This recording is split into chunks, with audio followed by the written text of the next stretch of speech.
एक लड़की की दर्दनाक कहानी और नायक की न्याय की लड़ाई। वह लड़की हर परीक्षा में स्कूल में प्रथम आती थी, लेकिन जब उसने बोर्ड परीक्षा हाई स्कूल एग्जाम दी तो लिख ही नहीं पाई। अपनी अधूरी दोनों हथेलियों को देखकर वह पूरी तरह असहाय थी। उसने मुंह से कॉपी पलटने की कोशिश की, कलम को दांतों में पकड़कर अपना नाम लिखने की कोशिश की, लेकिन लाख कोशिशों के बाद भी असफल रही। परीक्षा खत्म होने के बाद वह कुर्सी पर स्तब्ध बैठी रही, आंखों में बस निराशा थी। जब सब उम्मीदें टूट गईं, वह इमारत की छत पर चढ़ गई अपनी जिंदगी खत्म करने के लिए। असल में उसकी हर परीक्षा में हमेशा एक राइटर उसकी ओर से पेपर लिखता था, लेकिन इस बार उसी दिन जब बोर्ड परीक्षा थी, राइटर डेविड ट्रैफिक जाम में फंस गया। और ये जाम इसलिए लगा था क्योंकि गृह मंत्री की बेटी सड़क पर खरीदारी करने निकली थी। उसने अपने पिता के प्रभाव से पुलिस को सड़क बंद करवाने का आदेश दिया। इस वजह से राइटर 2 घंटे देर से पहुंचा और लड़की की जिंदगी हमेशा के लिए बदल गई। वह सबके पास मदद मांगने गई, लेकिन किसी ने भी हाथ नहीं बढ़ाया। अंत में उसने अपने टीचर से उम्मीद लगाई, लेकिन परीक्षा समाप्त होते ही उन्होंने भी मुंह फेर लिया। टूटी हुई लड़की छत पर खड़ी थी, चेहरे पर कोई भाव नहीं, बस खालीपन। वह किसी को दोष नहीं दे सकी, बस दुनिया की नाइंसाफी महसूस।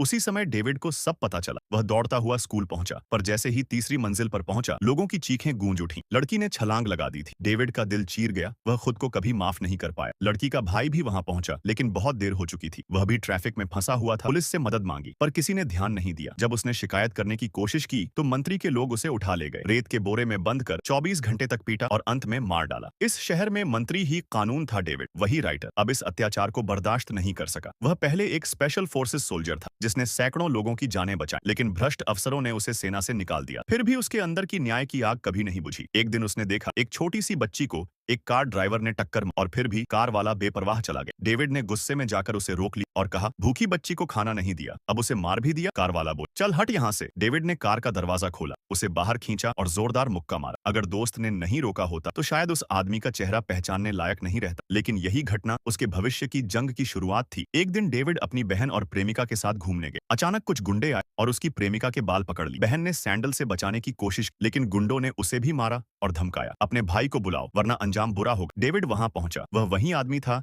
जिसने कभी अकेले 100 आतंकियों को हराया था। उसने एक गुंडे की बांह तोड़ दी, दूसरे को 20 मीटर दूर फेंक दी। बाकी सब डर के मारे भागने लगे, लेकिन उनका सरगना, जो गृह मंत्री का दामाद था, डेविड के सामने टिक नहीं पाया। पुलिस ने मंत्री के दबाव में डेविड को गिरफ्तार किया, लेकिन जल्द ही छोड़ दिया गया। इसके बाद मंत्री के लोग बदला लेने लगे। उन्होंने डेविड की मां को कार से कुचलने की कोशिश की और उसके भांजे को अगवा कर लिया। डेविड ने मोटरसाइकिल पर पीछा किया, खतरनाक सड़कों से होते हुए।